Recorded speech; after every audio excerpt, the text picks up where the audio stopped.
Hi! So after chapter 236 of Jujutsu Kaisen, we were introduced to Kashimo's curse technique, and this has sparked a massive debate within the JJK community. Is Kashimo actually stronger than Gojo? Well, I'm here to present both sides and talk about who's actually stronger between Satoru Gojo and Hajime Kashimo. Gojo is weaker than Kashimo?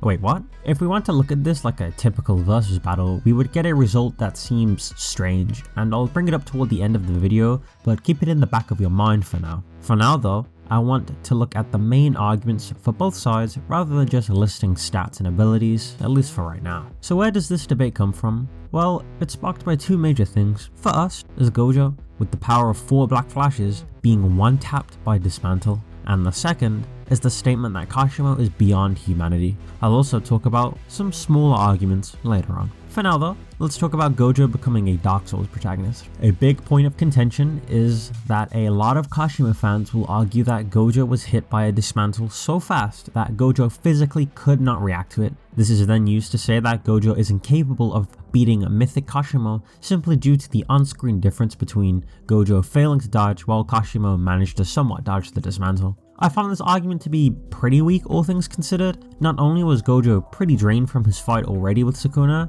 but we are fundamentally missing the page of the slice and it's left to implication. This isn't a fault of Akutami, mind you, it's just a storytelling decision that costs clarity in exchange for more impactful storytelling moments.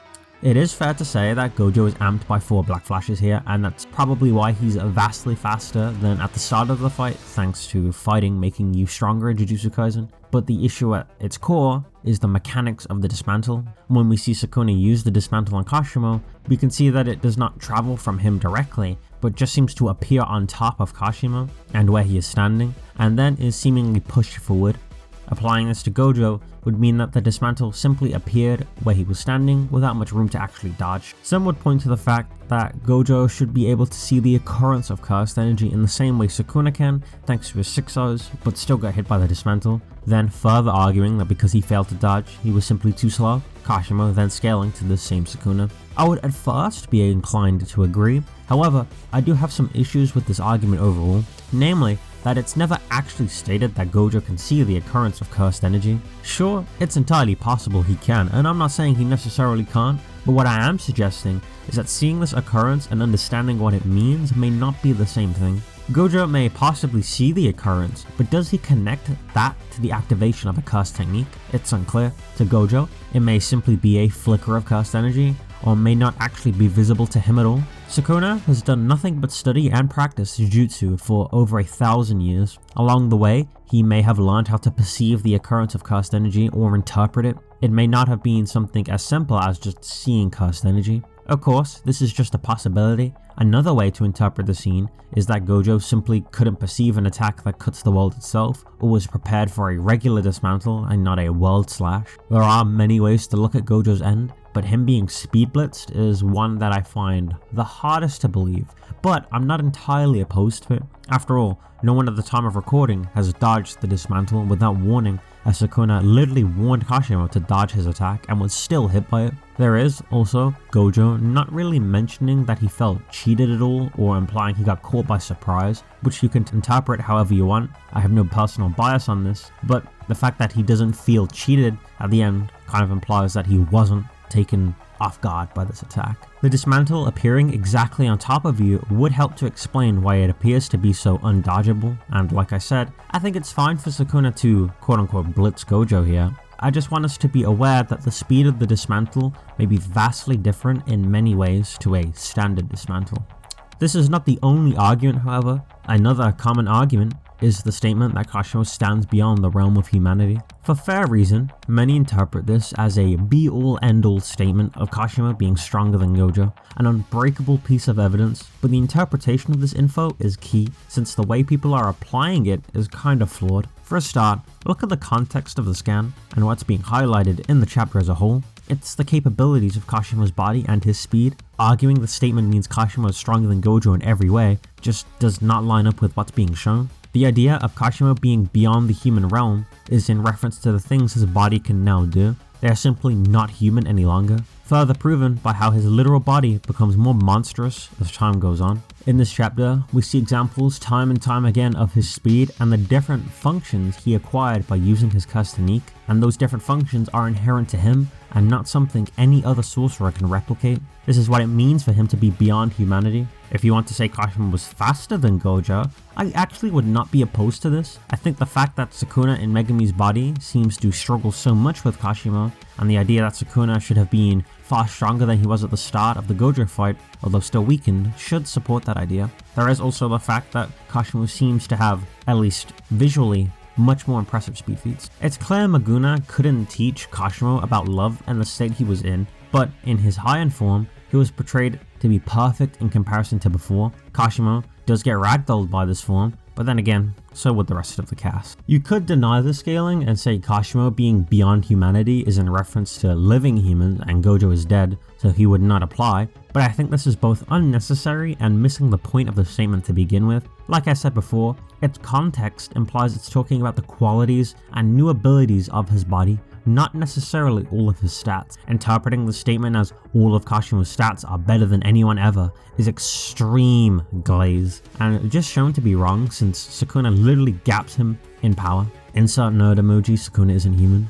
I don't think it's a problem for Kashimo to be faster than Gojo. To be honest, I think it actually should be true. However, speed is not the only factor when it comes to determining who's stronger in Jujutsu Kaisen, which means I can finally start talking about Gojo. I don't think that anyone would disagree when I say that Gojo had a very strong narrative when it came to being the strongest. From a storytelling perspective, we can all agree Akutami's intention when it came to Gojo was to pose the question what it meant to be the strongest and contrast how Gojo interpreted this and how he has a distaste for it versus Sukuna and his love of it. Compare this to Kashimo and what was the purpose of Kashimo. I made a whole video about this and you should go check it out if you genuinely think Kashimo had no point. But to sum it up, Kashimo is a character whose purpose is to demonstrate the contrasting views of Gojo and Sukuna when it came to strength, as well as to actually ask Sukuna specific character questions. So then, from a narrative perspective, we have Gojo, whose purpose is to represent the peak of humanity, versus Sukuna, who's supposed to represent the peak of Jujutsu.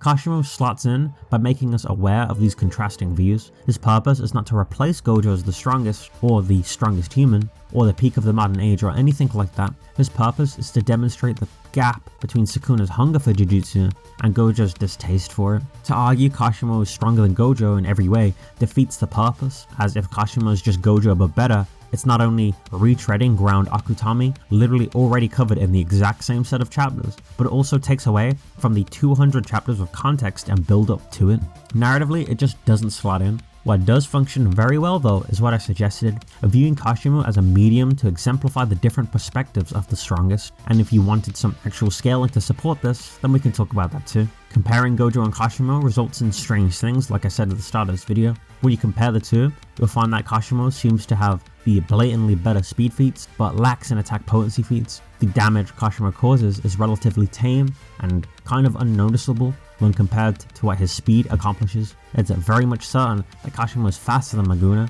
If he hits harder is up for debate though.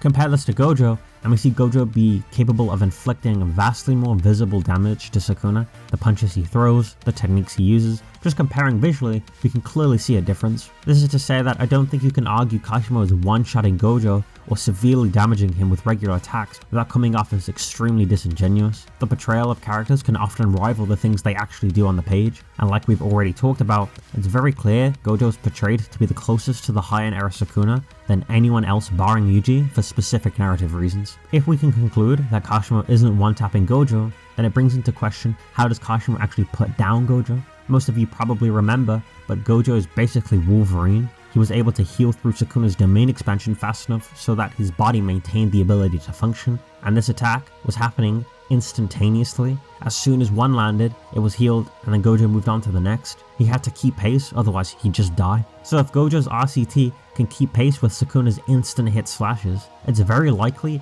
he can keep pace with Kashimo, even if he's vastly faster than him in speed. So then, who wins the stamina battle. I think we can all agree the 6 Eyes gives Gojo the massive advantage when it comes to stamina, using infinitesimally close to zero amounts of cursed energy versus Kashimo, whose body is crumbling under the weight of his cursed energy, doesn't spell good news for him. In addition to this, Sukuna vs Gojo lasted around 14 chapters of heavy fighting, only stopping for 1 or 2 pages at a time. Not to use this as an actual time frame, but to give an idea of the actual intensity of the fight. Kashimo vs Sukuna lasted around 2 chapters. Kashimo didn't get to show us the extent of his stamina, but it's likely not as good in his CT as it is in the Hikari fight, given his body is being crushed by his curse technique. Maintaining the form likely requires a constant flow of CE, and if Gojo became aware of that, it's almost guaranteed he'd abuse it if they were to fight. This is all assuming Kashimo could even get past infinity, but for the sake of argument, we will just assume he can. There is a reason Akutami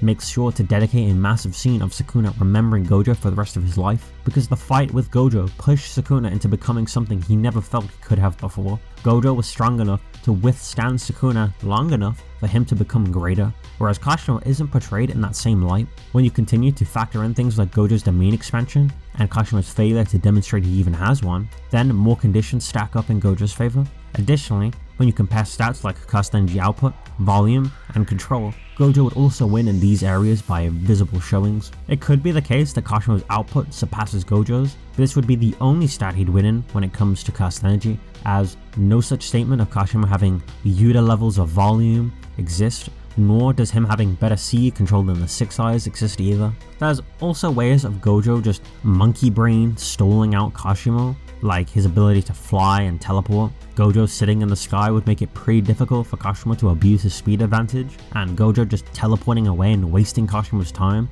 are also things to consider.